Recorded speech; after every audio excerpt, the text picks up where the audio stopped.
Chapter 1 Number Systems 1.1 Introduction. In your earlier classes, you have learned about the number line and how to represent various types of numbers on it. Figure 1.1 The number line. Just imagine you start from 0 and go on walking along this number line in the positive direction. As far as your eyes can see, there are numbers, numbers and numbers. Now suppose you start walking along the number line, and collecting some of the numbers. Get a bag ready to store them. You might begin with picking up only natural numbers like 1, 2, 3, and so on. You know that this list goes on forever. Why is this true? So, now your bag contains infinitely many natural numbers. Recall that we denote this collection by the symbol n. Now turn and walk all the way back. Pick up 0 and put it into the bag. You now have the collection of whole numbers, which is denoted by the symbol W. Now, stretching in front of you are many negative integers. Put all the negative integers into your bag. What is your new collection? Recall that it is the collection of all integers, and it is denoted by the symbol Z. Are there some numbers still left on the line? Of course. There are numbers like 1 by 3, 2 by 4, or even 2005 by 2006. Point. If you put all such numbers also into the bag, it will now be the collection of rational numbers. The collection of rational numbers is denoted by Q. Rational comes from the word ratio, and Q comes from the word quotient. You may recall the definition of rational numbers. A number R is called a rational number if it can be written in the form P by Q, where P and Q are integers and Q0. Why do we insist that Q0?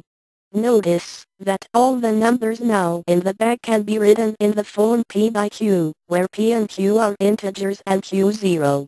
For example, 25 can be written as minus 25 by 1. Here P equals 25 and Q equals 1. Therefore, the rational numbers also include the natural numbers, whole numbers and integers.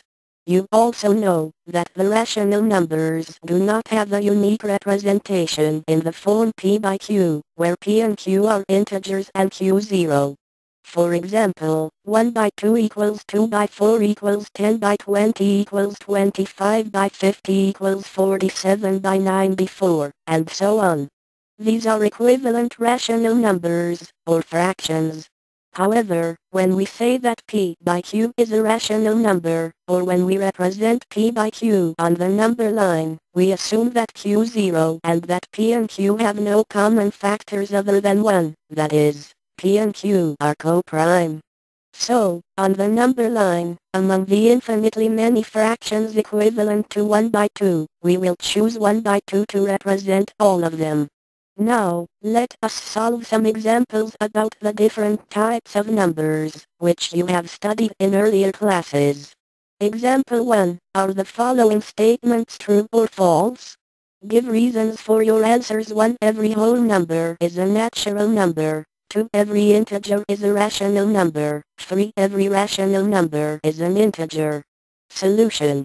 1. False, because 0 is a whole number but not a natural number. 2. True, because every integer m can be expressed in the form 1 by m, and so it is a rational number. 3. False, because 3 by 5 is not an integer. Example 2, find 5 rational numbers between 1 and 2. We can approach this problem in at least 2 ways.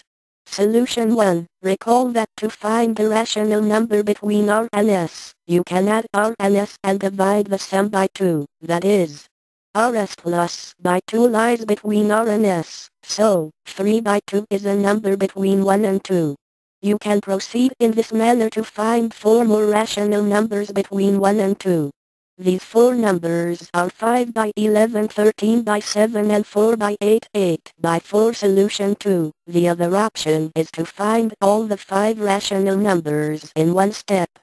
Since we want 5 numbers, we write 1 and 2 as rational numbers with denominator 5 plus 1, that is, 1 equals 6 by 6 and 2 equals 12 by 6. Then you can check that 7 by 6, 8 by 6, 9 by 6, 10 by 6 and 11 by 6 are all rational numbers between 1 and 2. So, the 5 numbers are 7 by 6, 4 by 3, 3 by 2, 5 by 3 and 11 by 6.